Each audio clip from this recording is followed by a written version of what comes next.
नमस्कार, मैं हूं सिद्धि सिंह और आप देख रहे हैं आगाज एक्सप्रेस। बिहार के शिक्षा विभाग में लगातार बड़े फैसले लिए जा रहे हैं। विभाग का दावा है कि इन प्रयासों से राज्य की शिक्षा व्यवस्था में महत्वपूर्ण बदलाव देखने को मिलेंगे और शिक्षा के क्षेत्र में बिहार एक नई पहचान बनाएगा।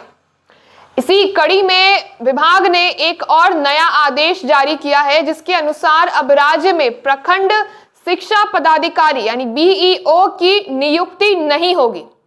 इसके बजाय उनकी जगह पर्यवेक्षीय पदाधिकारियों की प्रतिनियुक्ति की जाएगी। शिक्षा विभाग द्वारा जारी पत्र में ये बताया गया कि राज्य के कई जिलों के कुछ प्रखंड में बीईओ के पद खाली हैं। इन पदों के रिक्त होने से प्रखंड और जिला कार्यालयों के बीच समन्वय में दिक्कतें आ रही है और विभागीय कार्यों में बाधा उत्पन्न हो रही है। इसे ध्यान में रखते हुए विभाग ने निर्णय लिया है कि प्रखंड स्तर पर कार्यरत पर्यवेक्षीय पदाधिकारियों को अतिरिक्त जिम्मेदारी सौंपी जाएगी। जब तक नियमित या वैकल्पिक व्यवस्था नहीं हो जाती, तब तक ये अधिकारी वित्तीय अधिकारियों सहित बीईओ की भूमिका निभाएंगे। इसीलिए प्रशासनिक जागरूकताओं और विभागीय हितों को देखते हुए इन अधिकारियों की प्रतिनियुक्ति करने का निर्देश जो है वो दिया गया है। गौरतलब है कि ब्लॉक शिक्षा अधिकारी यानी बीईओ का मुख्य कार्य ब्लॉक स्तर पर शिक्षा का प्रशासन करना होता है।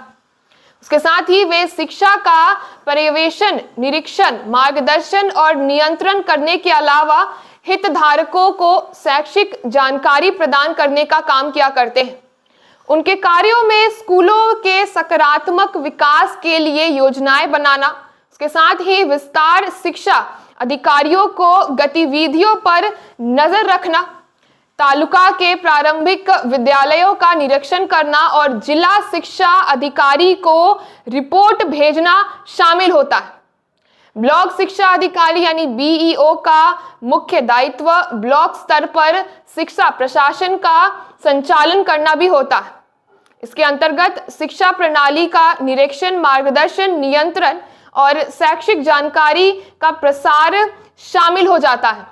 साथ ही बीईओ स्कूलों के विकास, शिक्षक भर्ती और अध्ययन सामग्री की आपूर्ति सुनिश्चित करने जैसी जिम्मेदारियों को भी पूरे तरीके से निभाया करते हैं। इसके अलावा बीईओ प्राथमिक और उच्च प्राथमिक सरकारी स्कूलों में शिक्षकों की भर्ती में भी सहयोग करते हैं और स्कूलों को अध्ययन सामग्री एवं शिक्षक प्रदान और शिक्षण सामग्री संसाधन जो है वो उपलब्ध कराया करते हैं। हालांकि लंबे समय से इन पदों पर बहाली नहीं हो रही थी, लेकिन अब शिक्षा विभाग ने इस दिशा में एक नया कदम उठाने का एक आवश्यक निर्णय लिया। तो ऐसे तमाम खबरों के लिए आप जुड़े रहिए हमारे साथ और देखते रहिए आगाज एक्सप्रेस।